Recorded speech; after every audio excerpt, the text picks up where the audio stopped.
Hello besties, welcome back to my channel. I hope you are all doing great, and in this video I'm going to talk about underhyped books that deserve more hype. This was one of your suggestions in my last community post on my channel, and I already had this video prepared on my list of videos that I have, and that just made me film it sooner for you guys. So yeah, I really wanted to talk about hidden gems or books that people used to talk about but now forgot about them, or like books that got hyped last year and maybe now the hype died down and they don't get as much attention as they deserve. And the first book that I'm going to start with was one of my top reads of last year. It is called Fear the Flames by Olivia Rose Darling. This is an adult romantasy and it is the first installment in an ongoing series. I don't hear a lot of people talking about this at all because last year there was some hype around this book because of the release of Fourth Wing and Iron Flame, and people were looking for more books with dragons. But I unfortunately don't hear people talk about it anymore. And since I mentioned dragons, I need to mention one thing about this book. If you decide to pick it up, don't do it for the dragons, because the dragons appear towards the last third, I believe, of this book. And I think if you go in looking for them to appear at the beginning of the story, you will be disappointed. But with that being said, I think they will play a much bigger role in book 2. And I was so happy that this book got picked up by a publisher. Maybe that way it will get more publicity and attention. And this was one of my top 3 reads of last year. And I still think about it until this day. I still think about this world and these characters. It had everything I'm looking for in a romantic fantasy. It is reluctant allies to lovers, but it was executed so perfectly. It was reluctant allies with a lot of trust issues, then allies, then friends, and then lovers. And I adored the friend group they formed, and the found family was so well constructed. Plus the heist plot. I'm telling you, give me a found family with a good heist plot and I'm there. I'm already there with you. This was so well written. The storyline was compelling. From the first chapter, I felt invested. And you know the feeling when you start a new book, but you feel like you have been reading it for a while because it is so easy to get into and so interesting. This is one of those books. And the characters are one of the main things that will get you hooked. There is riveting character development and beautifully written interactions. The way she constructed the characters and their relationships to each other was amazing. I loved the banter and the inside jokes. It made me feel like I was a part of the band of thieves. It was so immersive. Also, the representation of trauma that Elowen experienced when she was a child and how it surfaces when she grew up and how it impacts her behavior and decision making was well executed in my opinion, and the tension and the build-up that led to the romance were just a chef's kiss. Kaden is one of my favorite love interests ever. And I also thought that the twist at the end of the book was so good. I honestly cannot wait to read the next book, but I think it will be a while before it will come out because the updated edition of this book will come out this September. I think around the 17th or the 19th of September. But I'm so here for it. I highly recommend you pick up Fear the Flames if you want found family, heist plot, absolutely hilarious, good banter. I loved it. A very compelling storyline. I need you to read this, okay? Read this.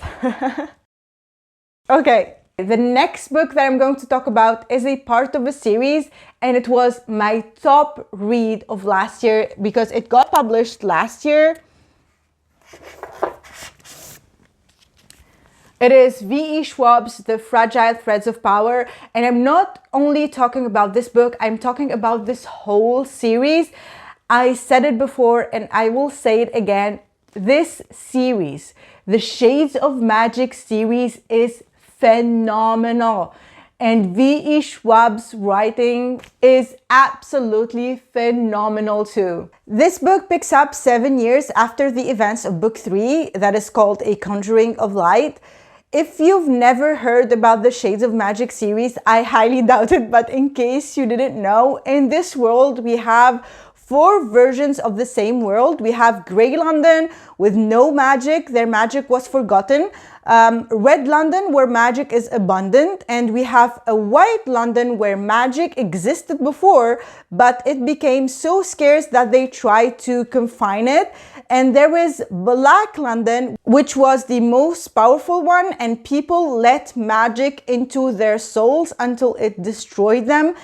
And it destroyed their world, and it created like a plague that would have led to the destructions of the other Londons too, if not for the walls they raised to kind of shut their magical gates to one another. And now only people with certain powers can travel through the Londons. And these people are called Antari magicians, and they are very, very rare and extremely powerful magicians because most people can control only one element, but Antari can control all of them.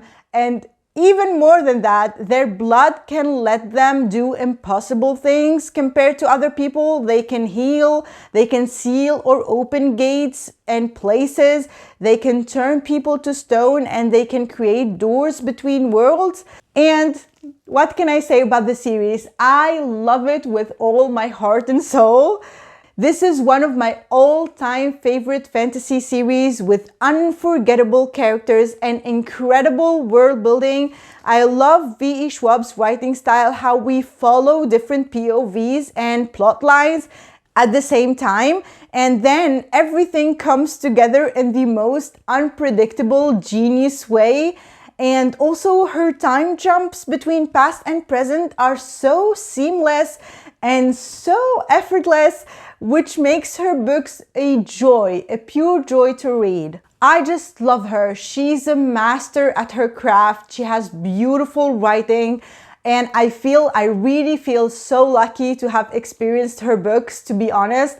Her books are a masterpiece, and they deserve all the time and attention and all the hype, believe me. In my opinion, I love these books so much, and I highly encourage you to pick the first book of the Shades of Magic series, and you will understand what I'm talking about. The next book is a YA fantasy that got released last year, and the sequel just released at the beginning of this year. It is Song of Silver Flame Like Night. I feel like I never talked about this book before, correct me if I'm wrong. I adored this book the first time I read it at the beginning of last year, and I never heard anyone talk about it. This is a hidden gem, and I need more people to read this and enjoy it as I did. This is, as I said, a YA fantasy, and it is inspired by Chinese mythology and folklore. And we follow a girl, her name is Lan, who is trying to survive in a fallen kingdom, and she's also trying to understand the strange mark burned into her arm by her mother in her last act before she died, until she meets Zen, who is a practitioner, which means that he is one of the last magicians of the last kingdom, and he's never seen anything like Lan's mark, but he knows where they can find answers. And when I say this, this is only scratching the surface of this world, because we have a hidden past, we have demon gods, we have metal magic, chi magic, and this book was pure magic with a complex magic system. How many times did I say magic in this sentence? I don't know. And a lush fantasy world filled with high stakes adventure. And I loved the characters. They were so well developed and multi-dimensional with their own flaws and fears and motivations.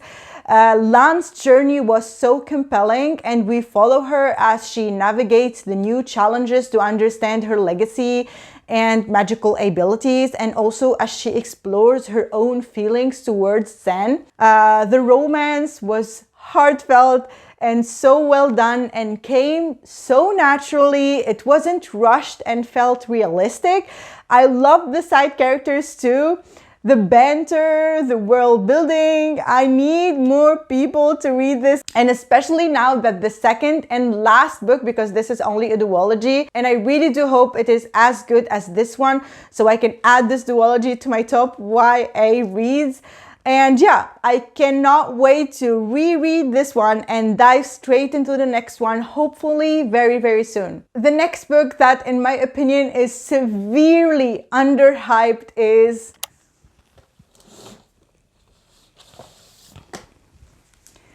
A Kiss of Iron by Clare Sager. This is an ongoing series too. It's an adult romantasy trilogy, and I think that the finale will be released later this year, and it is one of my most anticipated releases of the year. It is called A Promise of Lies. And hear me out. If you would like to be introduced to a new ruthless shadow daddy and a badass female protagonist who is healing from a trauma-filled life because of abusive men in her past, this one is for you. Watching Kat find her strength and her voice and choosing for herself was so emotional to me. I connected to her immediately because I connected with her rage, and I wanted to give her a big hug and desperately wanted her to find her happily ever after. And Bastien is so swoon-worthy and morally gray, and I loved seeing him interact with Kat and his relationship with her, the development of their relationship, and how he was willing to do anything for her. He was so alluring and their chemistry was off the charts. I adore this couple, and I really enjoyed the plotline too. It had political spies, it had court intrigue, and I thought it was so original. Besides the character and the plotline, I loved the message behind this book that your past does not and will not dictate your future. It is only us who decide what will hurt us or bring us down. That was so empowering and I loved it. And yeah, I definitely recommend this book if you want a kick-ass heroine and a powerful message overall. Pick up this book. I really loved it. Next up is a book that I don't hear anyone talk about. I don't know, maybe when it came out a little bit, but then nothing. It is Masters of Death by Olivie. This is an adult paranormal fantasy and it is an absolute gem that you have to read. We follow Vi. She's a real estate agent and a vampire, and she's trying to sell a house that is haunted by its previous owner, Tom, who refuses to leave. So Vi seeks the help of a medium. The medium's name is Fox, and he turns out to be a fraud, and he is also the godson of death. It's a mess, I know. When I tell you, this book is so well written. The characters include all sorts of supernatural creatures that you can think of, and the amazing world building and the unique plot, everything in this book was mind-blowing. And even though the story was not linear because there were quite a lot of points of view set in different moments in time, you will never feel lost because it was very, very well executed. I loved every single chapter and got hooked from the first page. I kid you not, the first page. Go read it. It is masterfully written, and the dialogue, oh my god, the dialogue was on another level of wit and sarcasm. It made me laugh out loud from the first chapter and I couldn't put it down. Seriously, the banter and humor in this book are so epic. And that's what amazed me most, because when you look at the core of this story, it discusses very serious matters like mortality and immortality, and what is moral and not, and why. And it also deals with death. And how Olivia Blake weaved all of these in an extremely fun, compelling plot says a lot about her skill as an author. And I need to remind you, if you decide to pick up this book, do yourself a huge favor and pair it with the audio, because Steve West brought the plot and all these characters to life in a way that will literally transport you. I seriously didn't want to stop listening to this book. I will for sure be rereading this fall. Absolutely. You definitely need to experience this book. The next one is also a hidden gem that I need. Everyone who loves a good YA fantasy, an excellent, not a good, one of the best out there, read this book. Where is it? Bonesmith. I adore. I will forever go back to this book and read it. I am so sad that this is only going to be a duology, but I adore this story with all my heart. This is an exceptional YA fantasy, and I think this is one of the books that make me want to read more YA fantasy, because it is how it should be. It should be this exciting. It should be this adventure-filled, fast-paced characters. Everything was so well done. I love this book so much. I remember when I was reading this, I didn't want the book to end. I was so immersed in the story and I loved every single moment in this world, even though it was a bit creepy at times, but the world building was amazing. All the different houses with different unique powers and the world beyond the wall. Think Game of Thrones wall, that's how I pictured it. And a small reminder, I know I mentioned this before, but if you want your mind to be blown like me, please don't read the synopses. Trust me on this, you will enjoy it so much more. But I'm going to give you a small synopsis for you who want to have like a small idea about this book. In this world, the spirits of the dead linger and they are violent and unpredictable, and that's why they have bonesmiths whose role is to sever the ghost from its earthly remains. And we follow Ren. She's a bonesmith who wants to become a Valkyr, which is basically a ghost fighting warrior. And the book opens with the Valkyr trials and it pulls you in instantly. I fell in love with Ren. She's so strong and determined and she won't let anything stop her from doing the right thing. And the world building was so immersive and atmospheric that I got chills reading this. And it is basically a conspiracy plot brimming with epic adventures and kick-ass characters that you will find yourself rooting for. And I'll not mention them because, oh my god, the twist was outstanding. If you want to read one of the best YA fantasies out there, you need to pick this up. I seriously cannot wait for the second book to come out. It is called Bonesmith and the expected publication date is August 13th. And I'm so sad that it is the finale. I really hope she writes more books in this world because it was amazing. Please read this. Please read this. You will not regret it. And the next book that I'm going to mention, I literally never heard anyone talk about this before. Maybe a review once on YouTube, maybe, but I've never seen it on Instagram. I've never heard people mention it in a vlog or something. And it is so sad because this was so good.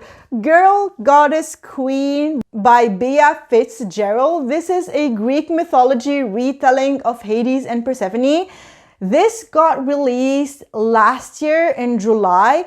And sadly, I don't hear anyone talk about it. It's just, I'm going to give it the credit that it deserves.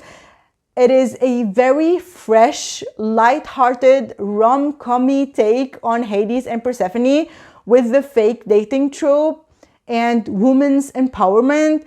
We follow Cori, the repressed daughter of Zeus, who wants to escape an arranged marriage. So she decides to go where none would guess, and she escapes to the pits of hell So she seeks refuge in the underworld after tricking Hades into letting her stay in his home, and she starts to explore the underworld without his permission and then proceeds to suggest improvements. It was so hilarious to witness. I also loved the slow development of their relationship from cautious friends to real friends to lovers. The pining and the tension were a chef's kiss. You know, when everyone notices that two people are falling in love except for them because they are either denying it or hiding their feelings? This is exactly what happens here. And they had me giggling and kicking my feet. I also thought that the theme was very interesting. It was about patriarchy and how a man controls a woman's life with the limitations that they put on females, especially when they feel threatened by them. They want to control or somehow limit how they use their power. I mean, we all know that Zeus is controlling and manipulative, so I kind of expected that behavior from him. But Demeter, Corey's mother, made me so angry at how she bows to him and accepts all kinds of mistreatment towards her and her daughter. But that's what made the character development of Corey so satisfying to witness. I was like, yes! You go, girl! Her transformation from little girl to chaos bringer was so amazing, and I loved Hades. He was so supportive of her.